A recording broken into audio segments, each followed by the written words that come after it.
आपको करना क्या है, आपको क्रोम में जाना है और यहाँ पर www.hssc.government.in लिखना है और सर्च कर लेना है। आप जैसे ही सर्च करेंगे ये इंटरफेस आ जाएगा।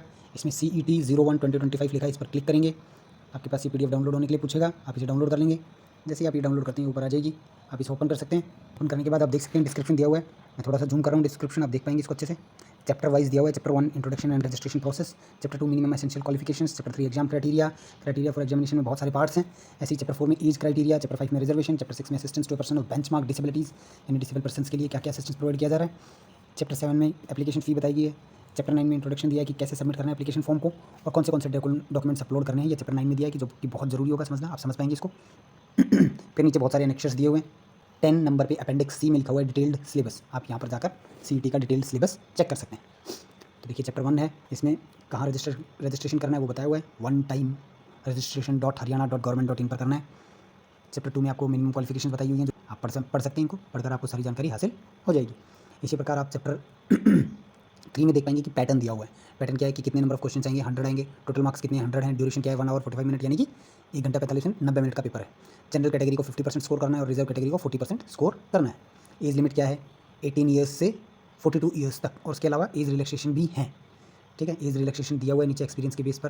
चैप्टर 5 में रिजर्वेशन के बारे में बताया हुआ है और BCA BCB जो कि नॉन क्रीमी लेयर्स हैं OBC की, उनको कौन से फॉर्म और कब तक बने होने चाहिए वो सबमिट करने हैं। यहाँ पे लिखा हुआ है कि this certificate should have been issued after 1/4/2025, यानी इसके बाद बनाया हुआ ही कास्ट सर्टिफिकेट आप सबमिट कर सकेंगे। शेड्यूल्स कैटेगरी के बारे में दिया हुआ है, इकोनॉमिकली वीक सेक्शन के बारे में, फिर शेड्यूल कास्ट और शेड्यूल ट्राइब्स के बारे में दिया हुआ है। ऐसे करते करते एक्स सर्विसमैन वगैरह के बारे में एक्सप्लेन दिया हुआ है, पढ़ पाएंगे, पढ़ने से आपको अच्छा समझ में आएगा। फिर चैप्टर 6 दिया हुआ है, ये डिसेबल पर्सन्स के लिए है। चैप्टर 7 में आपको फीस बताई गई है, अगर अनसक्सेसफुल हो जाता है तो हम रिटर्न नहीं करेंगे, ये बताया पहले तो इसने। दूसरा बताया कि नेट बैंकिंग से ही ट्रांसफ़र हो सकती है फ़ीस। ठीक है, ओके। इसके बाद आप देख पाएंगे कि चैप्टर 8 में तो इंट्रोडक्शन वगैरह की सबमिट कैसे करना है। चैप्टर 9 में आपको ये बताया गया कि कौन से डॉक्यूमेंट्स सबमिट करने हैं किस किस क्लास को। जैसे पहली कैटेगरी है जनरल को कौन से डॉक्यूमेंट्स लगेंगे ये फॉर्म भरते वक्त।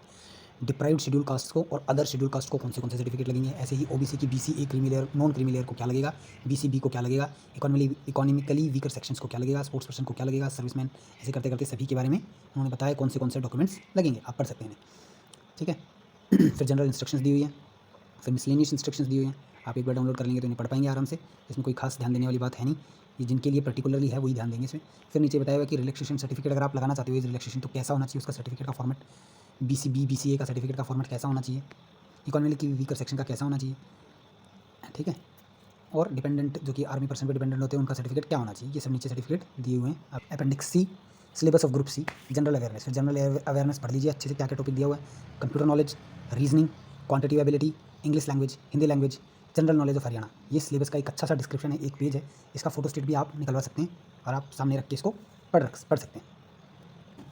आज का मकसद यही था इस वीडियो का कि आपको ये बताया जा सके कि इसको डाउनलोड कर लेना है नोटिफिकेशन को, और इसमें आप क्या क्या देख सकते हैं। एक बार इसको अच्छे से देख लेना चाहिए फॉर्म भरने से पहले, और फॉर्म भर दिया तो तैयारी करने से पहले, ताकि आपको पता रहे किस प्रकार और किस लेवल की तैयारी आपको करनी है। Thank you so much.